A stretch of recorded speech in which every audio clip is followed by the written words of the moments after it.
Assalamualaikum warahmatullahi wabarakatuh. Halo guys, perkenalkan kami dari kelompok 8 Operasi Anisar yang beranggotakan Hidayat Saputra, Piradia Utami, Dwi Puspitasari, dan Tari Ramadhani Putri. Baiklah, kami dari kelompok 8 akan menjelaskan apa itu teori antrian dan model antrian. Teori antrian dan model antrian adalah ilmu pengetahuan tentang bentuk antrian yang sering disebut sebagai teori antrian atau Queen teori, yang merupakan sebuah bagian penting operasi dan juga alat yang sangat berguna bagi manajer operasi. Menurut Bronson, proses antrian merupakan proses yang berhubungan dengan kedatangan customer pada suatu fasilitas pelayanan, menunggu panggilan dalam baris antrian. Karakteristik sistem antrian terbagi menjadi 3. Yang pertama yaitu karakteristik kedatangan, yang kedua karakteristik antrian, dan terakhir adalah karakteristik pelayanan.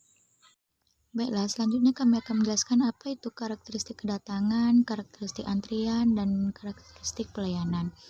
Karakteristik kedatangan adalah karakteristik dari populasi yang akan dilayani atau calling population. Dapat dilihat menurut ukurannya, kedatangan serta perilaku dari populasi yang akan dilayani.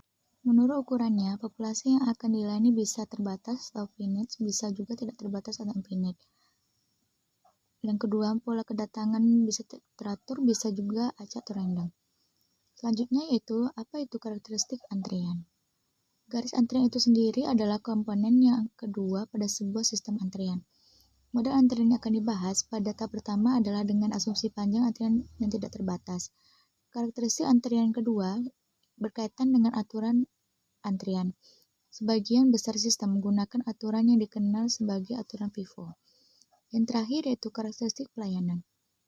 Komponen ketiga dalam sistem antrian adalah karakteristik pelayanan. Dua hal penting dalam karakteristik pelayanan, yaitu yang pertama desain sistem pelayanan, yaitu terdiri dari sistem antrian jalur tunggal, sistem antrian jalur berganda, sistem satu tahap, sistem tahap berganda. Dan kedua, distribusi waktu pelayanan, yaitu pola pelayanan berserupa dengan pola kedatangan di mana pola ini bisa konstan, maka waktu yang diperlukan untuk melayani setiap pelanggan sama. Selanjutnya yaitu mengukur kinerja antrian.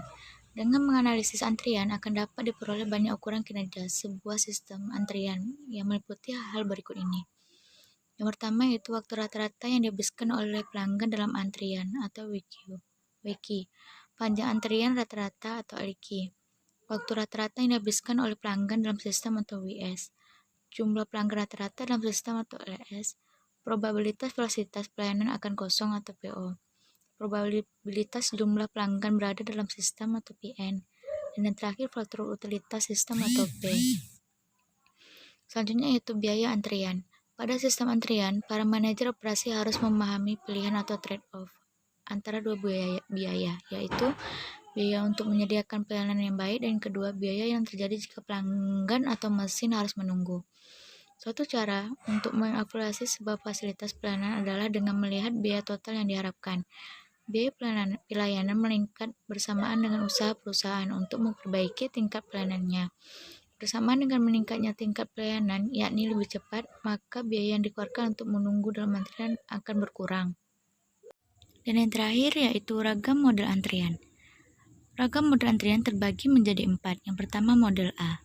Model A adalah model antrian jalur tunggal dengan kedatangan berdistribusi pasien dan waktu pelayanan eksponensial, yaitu model M per 1. Yang kedua itu model B, yaitu model antrian jalur berganda atau M per S. Dan yang ketiga yaitu model C, yaitu model waktu pelayanan konstan M per D per 1. Dan yang terakhir yaitu model D, yaitu model populasi terbatas. Mungkin itu saja dari kami. Terima kasih. Semoga apa yang kami sampaikan bermanfaat. Wassalamualaikum warahmatullahi wabarakatuh.